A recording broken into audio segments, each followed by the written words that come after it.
I grew up in a small town where everyone knew each other and nothing out of the ordinary ever happened. It was the summer of my sophomore year in high school when something truly terrifying happened. Something that haunts me to this day. Distant scream. The house was an old farmhouse, creaky and full of character. Faint scream.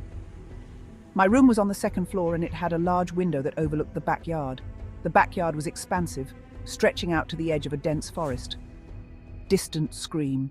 I stayed up late playing video games and chatting with friends online, using the light from my computer to illuminate my room. One night, I was zoned into a game when I heard a soft tapping sound coming from the window. At first, I thought it was just a tree branch or maybe even the wind, but the tapping continued, growing more insistent. I paused my game and turned to face the window. My heart skipped a beat when I saw the silhouette of a man standing just outside, staring directly at me. This man, he was tall and gaunt, with unkempt hair and hollow eyes that seemed to pierce through the glass.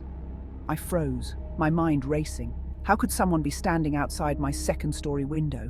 My heart pounded in my chest as I slowly backed away, not daring to take my eyes off the figure. I wanted to scream for my parents, but I just couldn't move. The man continued to tap on the window, a sinister smile spreading across his face. I finally mustered the courage to run out of my room and down the hall to my parents' bedroom. I pounded on their door, my voice trembling as I called out to them. My dad opened the door, groggy and confused. I quickly explained what I had seen, and he grabbed a flashlight and a baseball bat before heading downstairs.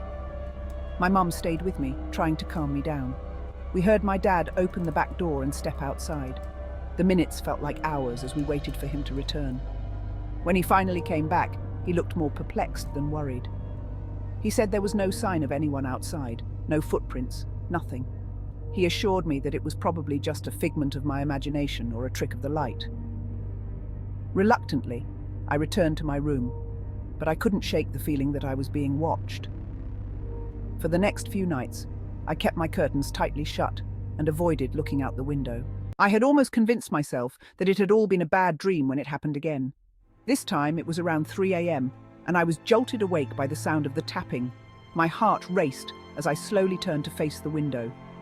There he was again, the same man, the same chilling smile. But this time, he was closer, his face almost pressed against the glass. I could see the wild look in his eyes, and the tapping grew louder, more insistent. I scrambled out of bed and ran to my parents' room, tears streaming down my face.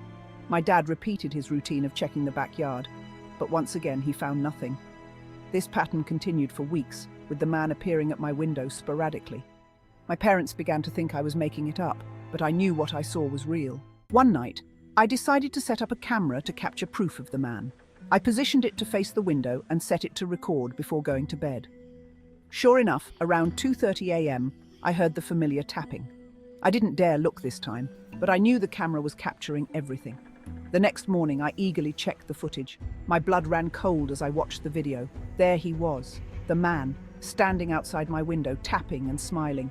But what terrified me the most was the way he moved. He seemed to glitch, his movements unnatural and jerky like something out of a nightmare. I showed the footage to my parents, and they finally believed me. We called the police, but they couldn't find any evidence of the man's presence outside our house. They suggested it might be someone playing a cruel prank, or worse, someone with ill intentions. After that night, the man never appeared again. We eventually moved to a new house, and life returned to normal, but the memory of the man in the window still haunts me. To this day, I can't explain who he was or what he wanted, but I know one thing for sure: some things are better left unseen.